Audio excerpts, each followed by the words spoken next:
the world, shrouded in darkness. The darkness we see is not merely the absence of light, but a profound shadow cast by the weight of human sin, a separation from the light of God. Yet,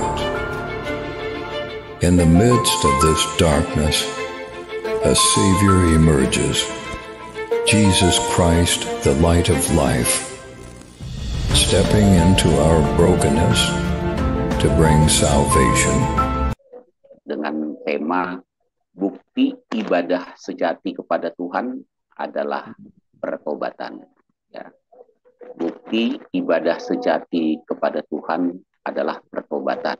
Nah, tema ini sangat penting ya, agar kita dapat mengetahui apa itu ibadah sejati dan apa itu pertobatan. Nah, bagi Bapak Ibu yang mengikuti firman Tuhan ini melalui YouTube atau live streaming, jangan lupa untuk like, subscribe, ya, dan share kepada teman-teman kita agar itu menjadi berkat bagi kita semua. Mari kita bersatu di dalam doa. Dalam nama Tuhan Yesus, kami mengucap syukur dan terima kasih. Ajarkan kami dapat beribadah yang sejati di dalam Kristus, agar nama Tuhan dipermuliakan dan pertobatan kami dapat dilihat oleh semua orang, dan oleh karena hal itu nama Tuhan dipermuliakan. Di dalam nama Tuhan Yesus kami berdoa. Amin. Di dalam kitab Roma pasal 12 ayat 1 firman Tuhan menyatakan sebagai berikut. Karena itu saudara-saudara, demi kemurahan Tuhan, aku menasihatkan kamu supaya kamu mempersembahkan tubuhmu sebagai persembahan yang hidup, yang kudus, dan yang berkenan kepada Tuhan. Itu adalah ibadahmu yang sejati. Puji Tuhan. Amen.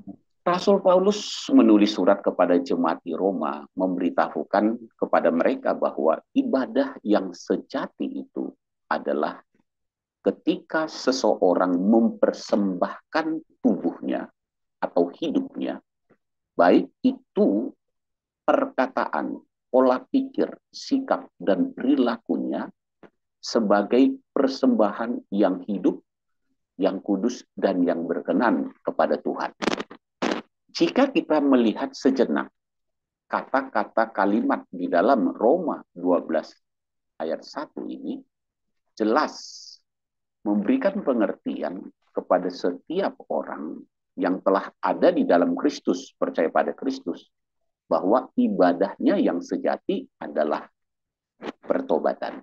Ya. Karena hanya melalui suatu pertobatan, seseorang dapat mempersembahkan tubuhnya atau hidupnya sebagai persembahan yang hidup, yang dulunya mati, yang kudus, yang dulunya tidak kudus atau tidak berkenan kepada Tuhan, ya, menjadi berkenan. Ini adalah satu pernyataan yang penting bahwa ibadah yang sejati itu adalah pertobatan. Nah, pertobatan itu sendiri artinya secara luas, ya, ini secara luas pengertiannya, ya. Pertobatan adalah suatu keputusan yang diambil seorang yang berdosa. Jadi pertobatan itu selalu berkaitan kepada orang yang berdosa, yaitu suatu keputusan yang diambil seorang berdosa yang telah menerima kasih karunia Tuhan, yaitu berupa pengampunan atas dosanya, gitu ya, untuk sepenuhnya mengasihi Tuhan, ya, dengan menghormatinya, memuliakannya, tunduk kepadanya, ya, dan mentaati Tuhan sebagai wujud nyata bahwa ia mengasihi Tuhan dan sesamanya seperti dirinya sendiri. Nah, hal ini penting kita ketahui bahwa makna pertobatan itu harus sangat jelas, gitu ya. dimengerti dan dipahami oleh setiap orang yang ada di dalam Kristus.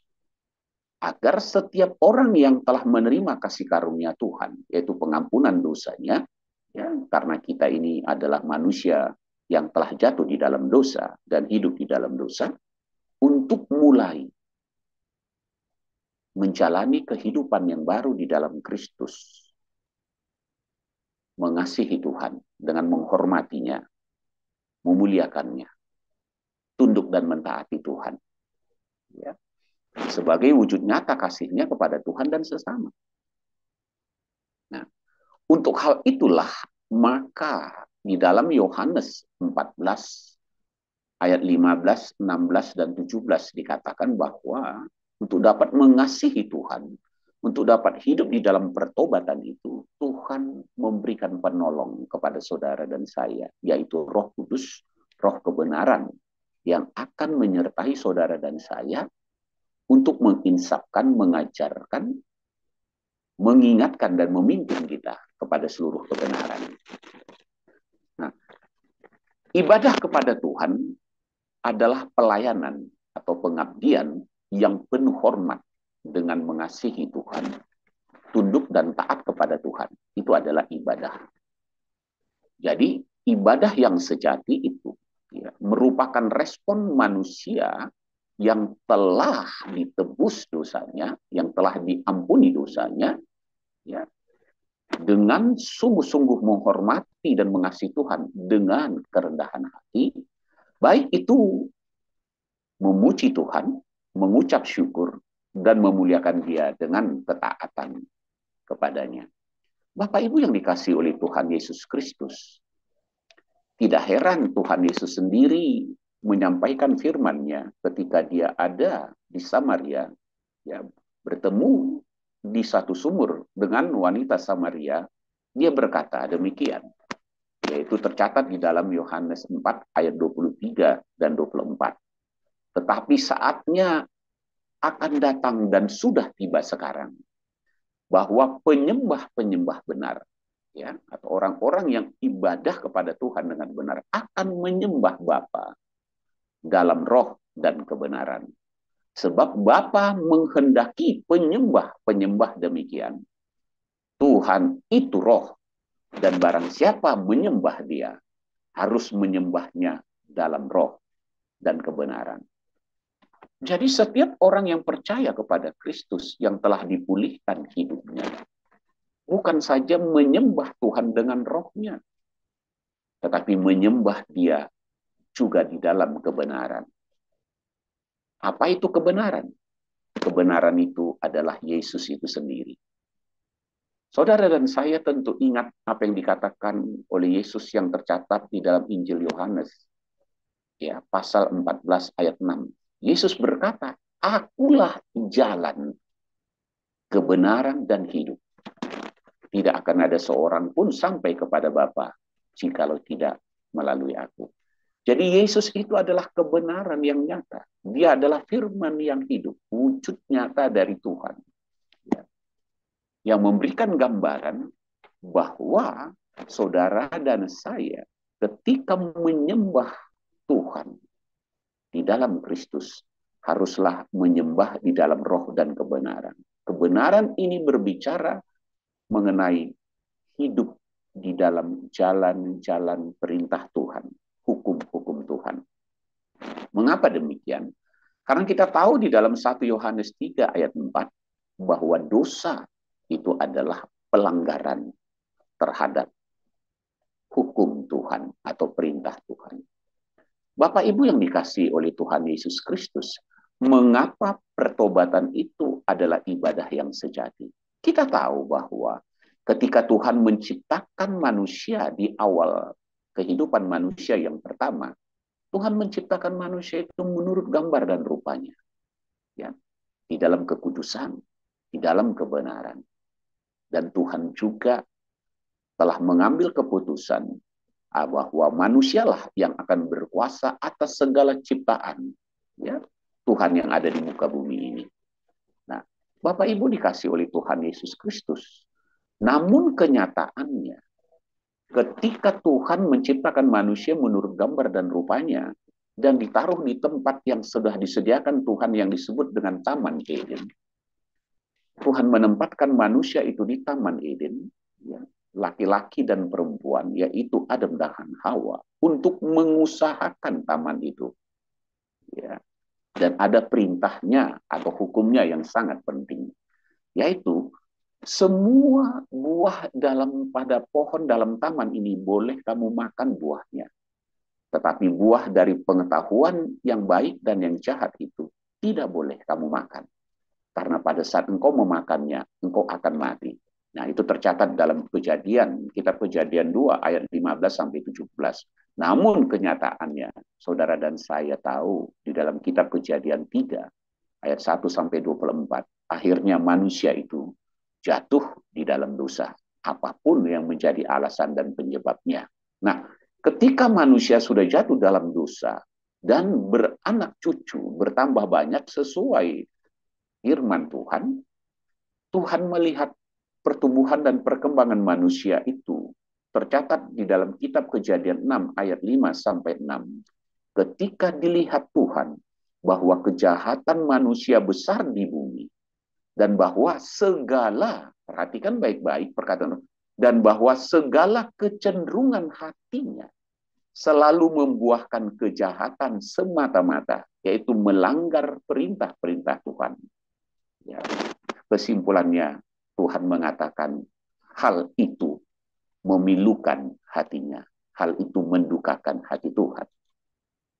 Ternyata perjalanan setelah zaman era Nabi Nuh sampai kepada zaman Nabi Musa membawa bangsa Israel keluar dari Mesir, ya, perubahan ini tidak terlihat semakin nyata sesuai harapan Tuhan. Bahkan di dalam kitab Mazmur pasal 14 ayat 2 dan 3, ya, dikatakan demikian, Tuhan memandang ke bawah dari surga kepada anak-anak manusia untuk melihat apakah ada yang berakal budi dan yang mencari Tuhan. Mereka semua telah menyeleweng, semuanya telah bejat, tidak ada yang berbuat baik, seorang pun tidak. Hal ini tentu memberikan gambaran hati manusia pada saat itu memang selalu memiliki kecenderungan untuk berbuat dosa atau melanggar perintah Tuhan.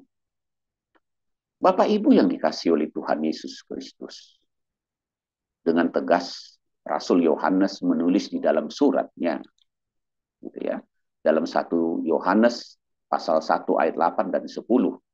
Jika kita berkata bahwa kita tidak berdosa, maka kita menipu diri kita sendiri dan kebenaran tidak ada di dalam kita.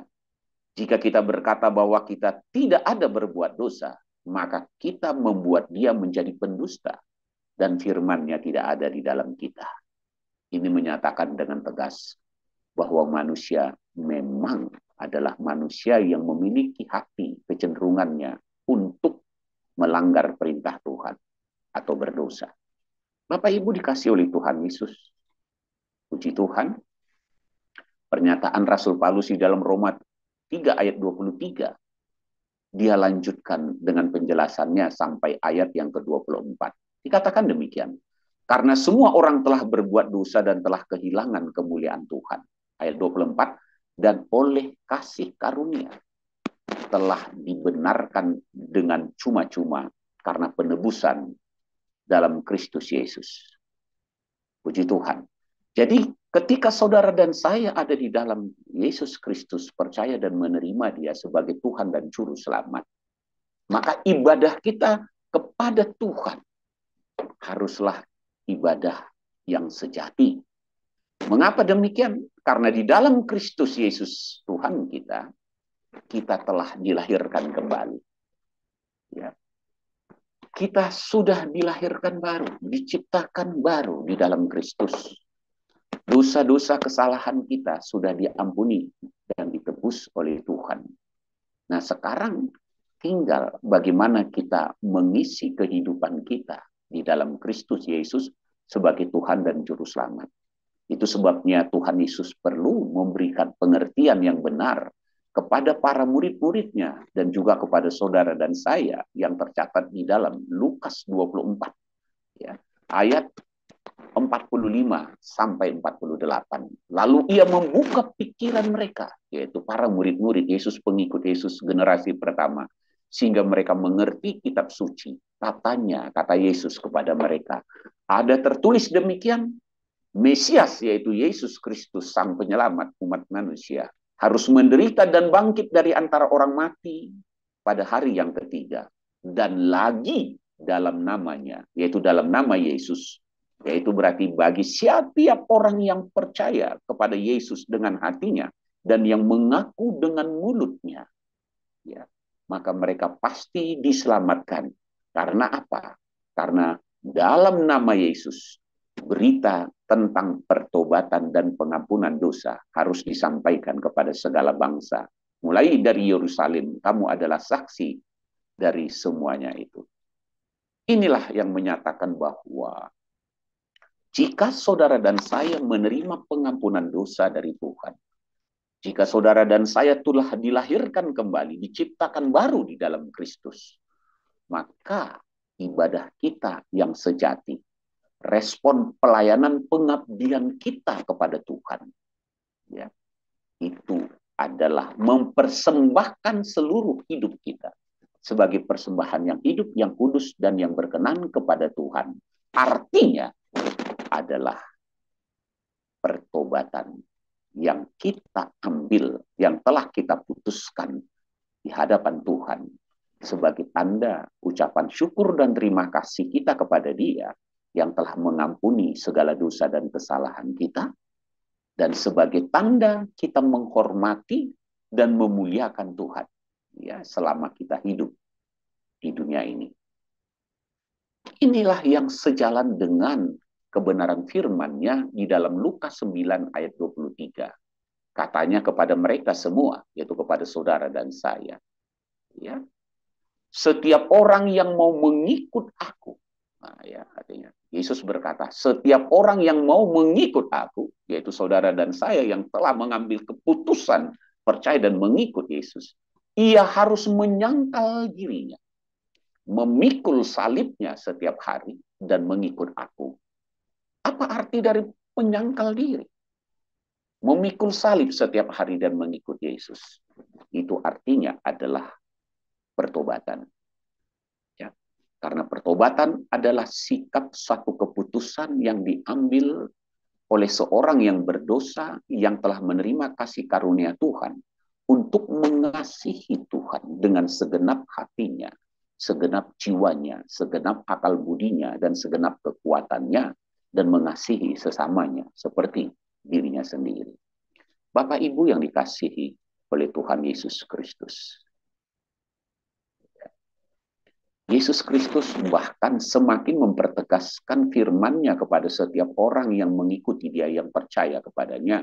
Di dalam Yohanes pasal 12 ayat 46. Aku telah datang ke dalam dunia sebagai terang, supaya setiap orang yang percaya kepadaku jangan tinggal di dalam kegelapan. Jangan tinggal di dalam kegelapan. Tentu ini maknanya adalah bertobat. Ya. Pertobatan. Mengapa demikian? Supaya orang melihat terangmu bercahaya di depan semua orang, dan melihat perbuatanmu itu adalah perbuatan yang baik dan yang memuliakan Bapamu di surga. Perbuatan baik yang memuliakan Bapa di surga tentu hanya dapat dilakukan oleh seseorang yang mengambil keputusan untuk bertobat atau mengasihi Tuhan dan tidak lagi melakukan dosa. Ya. Bapak Ibu dikasihi oleh Tuhan Yesus. Seperti yang telah saya tegaskan dari awal, dosa itu adalah suatu perbuatan seseorang yang melanggar hukum Tuhan. Ya. Dan mengasihi Tuhan adalah ya, seseorang yang mengambil keputusan untuk menuruti segala perintah-perintah Tuhan atau hukum Tuhan. Sehingga kita bisa katakan dosa berarti wujud nyata dari tidak mengasihi Tuhan dan tidak mengasihi sesama. Sedangkan pertobatan berarti, ya, saya ulangi lagi, pertobatan berarti wujud nyata dari seseorang, ya, yang mengasihi Tuhan dan mengasihi sesamanya. Karena dia telah dilahirkan kembali dan menjadi ciptaan yang baru di dalam Kristus. Ya. Sebagai penutup saya katakan, ya, mengapa pertobatan ini adalah ibadah yang sejati. Karena pertobatan setiap orang yang percaya akan menghantar dirinya menjadi serupa dan segambar dengan Tuhan. Di dalam Roma 8 ayat 29 sampai 30, Rasul Paulus menuliskan demikian. Sebab semua orang yang dipilihnya dari semula, mereka juga ditentukannya dari semula untuk menjadi serupa dengan gambaran anaknya, supaya ia, yaitu anaknya itu, menjadi yang sulung di antara banyak saudara. Ya. Dan mereka yang ditentukannya dari semula itu, yaitu saudara dan saya, mereka itu juga dipanggilnya. Sehingga saudara dan saya bisa percaya kepada Yesus Kristus sebagai Tuhan dan Juru Selamat dan diberikan kuasa untuk menjadi anak-anak Tuhan, dan oleh meterai Roh Kudus yang tinggal di dalam diri saudara memimpin saudara dan saya, gitu ya, untuk hidup di dalam kebenaran. Dan oleh karena kita mau dipimpin di dalam kebenaran, di dalam pertobatan itu, maka saudara dan saya menjadi anak Tuhan. Dan Roh itu bersaksi bahwa kita adalah anak-anak Tuhan. Itu adalah yang tercatat di dalam Roma 8, ya, dari ayat 14 sampai yang ke-16. Oleh sebab itu, Rasul Paulus dengan tegas menulis di dalam kitab Kolose 3 ayat 5 sampai 10. Karena itu matikanlah dalam dirimu segala sesuatu yang duniawi. Ini artinya bertobatlah. Nah, karena itu matikanlah dalam dirimu segala sesuatu yang duniawi. Percabulan, kenajisan, hawa nafsu, nafsu jahat, keserakahan, yang sama dengan penyembahan berhala. Semuanya itu mendatangkan murka Tuhan atas orang-orang durhaka. Nah, dikatakan, dahulu kamu juga melakukan hal-hal itu ketika kamu hidup di dalamnya. Sebelum kamu menerima Yesus Kristus. Sebelum hidupmu dilahirkan kembali, diciptakan baru. Tetapi sekarang, buanglah semuanya ini, yaitu marah, geram, kejahatan, fitnah, dan kata-kata kotor yang keluar dari mulutmu. Nah, jangan lagi kamu saling mendustai, karena kamu telah menanggalkan manusia lama serta kelakuannya. Nah, Bapak Ibu dikasih oleh Tuhan Yesus, apa artinya karena kamu telah menanggalkan manusia lama serta kelakuannya? Itu adalah pertobatan. Dan telah mengenakan manusia baru yang terus-menerus diperbaharui untuk memperoleh pengetahuan yang benar. Menurut gambar Kaliknya, yaitu Sang Pencipta Yesus Kristus. Jadi pertobatan adalah ibadah kita yang sejati di dalam Kristus. Karena melalui pertobatan itu, kita menanggalkan manusia lama kita dan mengenakan manusia baru di dalam hidup kita, ya, sebagai anak-anak Tuhan. Sehingga tidak heran Rasul Paulus mengingatkan umat Tuhan kembali di kitab Roma, di dalam Roma 12 ayat yang kedua, dikatakan, janganlah kamu menjadi serupa dengan dunia ini, tetapi berubahlah oleh pembaharuan budimu. Ya, itu juga berisi pertobatan. Sehingga kamu dapat membedakan manakah kehendak Tuhan, apa yang baik, yang berkenan kepada Tuhan, dan yang sempurna. Tanpa satu keputusan untuk bertobat, tanpa mengambil keputusan untuk mengasihi Tuhan dengan menghormatinya, memuliakannya, dan tunduk serta mentaati firman Tuhan. Maka apa yang baik dan yang berkenan kepada Tuhan dan yang sempurna itu tidak akan pernah terrealisasi dalam kehidupan kita. Sehingga kembali lagi saya mengatakan sesuai dengan kebenaran firman Tuhan, bukti ibadah yang sejati di dalam diri saudara dan saya sebagai orang Kristen adalah pertobatan. Ya. Bapak Ibu yang dikasihi oleh Tuhan Yesus Kristus, di dalam Kristus saya katakan sesuai firman Tuhan di dalam Yesaya 60 ayat 1 sampai 2. Bangkitlah, menjadi teranglah. Sebab terangmu datang, kemuliaan Tuhan telah terbit atasmu di dalam Yesus Kristus. Sebab sesungguhnya kegelapan menutupi bumi dan kekelaman menutupi bangsa-bangsa. Tetapi terang Tuhan, kasih karunia Tuhan telah terbit atasmu dan kemuliaannya menjadi nyata atasmu. Sehingga saudara dan saya bisa menjadi garam dan terang dimanapun kita berada. Baik dengan pola pikir kita, dengan perkataan kita, dengan sikap kita, dengan perilaku kita. Kita memberikan cerminan bahwa Yesus Kristus adalah Tuhan dan Juru Selamat, Sang Penebus, satu-satunya, tiada yang lain. Amin. Kita bersatu di dalam doa.